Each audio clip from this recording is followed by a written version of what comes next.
Hello my dear family members, welcome back to my channel. ఈరోజు పచ్చి మామిడితో పులిహార అయితే prepare చేస్తున్నానండి.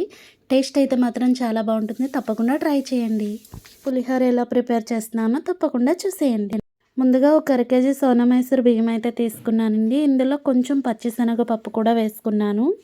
ఈ విధంగా వేసుకొని ఇందులో కొంచెం వాటర్ అయితే వేసి కొంచెంసేపటి పాటు నానబెట్టి పక్కన పెట్టేస్తున్నానండి.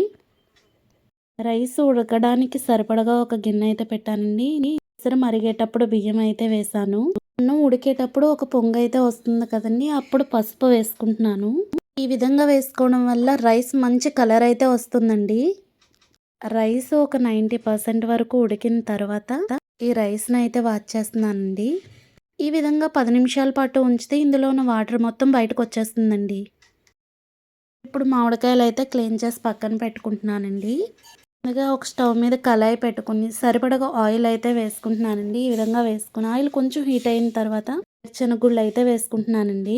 ఇవి ఒక 50% వరకు వేగిన తర్వాత పచ్చిశనగపప్పు, మినపప్పు, జీలకర్ర, ఆవాలు, ఎండుమిర్చి కూడా వేసుకుని ఇవి కూడా ఒక 50% వరకు వేయిస్తున్నానండి. ఈ విధంగా వేగిన తర్వాత కట్ చేసి పెట్టుకున్న పచ్చిమిర్చి, సన్నగా తరిగిపెట్టిన అల్లం ముక్కలు కూడా వేసి బాగా అయితే వేయించేస్తున్నానండి.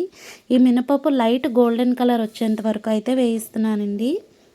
తాలింపులు అయితే వేగిపోయింది, లైట్ గోల్డెన్ కలర్ వచ్చేసాయి. ఫైనల్గా కొత్తిమీర వేసి ఒకసారి కలిపి స్టవ్ అయితే ఆపేస్తున్నానండి. ఇప్పుడు ఈ ప్యాన్లో ఉన్న తాలింపు సామాను అన్నీ పక్కకు అయితే తీసేసుకుంటున్నానండి. మామిడికాయ ముక్కల్ని ఈ విధంగా మిక్సీ అయితే పట్టేశాను. తాలింపులు వేయించిన ఆయిల్లోని మామిడికాయ తురుము అయితే వేసి రుచికి సరిపడగా సాల్ట్, ఒక స్పూన్ పంచదార కూడా వేసానండి. వీడియో క్లిప్ అయితే మిస్ అయిపోయింది.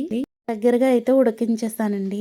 ఈ విధంగా ఆయిల్ సపరేట్ అయ్యేంత వరకు కూడా బాగా వేయించుకోవాలి. తాలింపుల కోసం నేను వేరుశనగ నూనె తీసుకున్నానండి. వేయించుకున్న మామిడి తురుమును కూడా ఈ విధంగా పులిహోరలో వేసి అయితే కలిపేస్తున్నారండి. ఇలా కలిపేటప్పుడే మనం సాల్ట్ కూడా అడ్జస్ట్ చేసుకోవచ్చు. నేను మామిడికాయ అయితే మిక్సీ పట్టేశానండి. కావాలంటే మీరు తురుముగా కూడా చేసుకోవచ్చు. పులిహోరకి కావాల్సినవన్నీ వేసి ఈ విధంగా అయితే కలిపేస్తున్నామండి.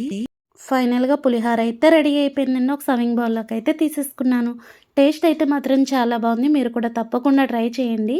నా వీడియో కనుక మీకు నచ్చినట్టయితే లైక్ చేయండి, షేర్ చేయండి, సబ్స్క్రైబ్ చేయండి. Thanks for watching.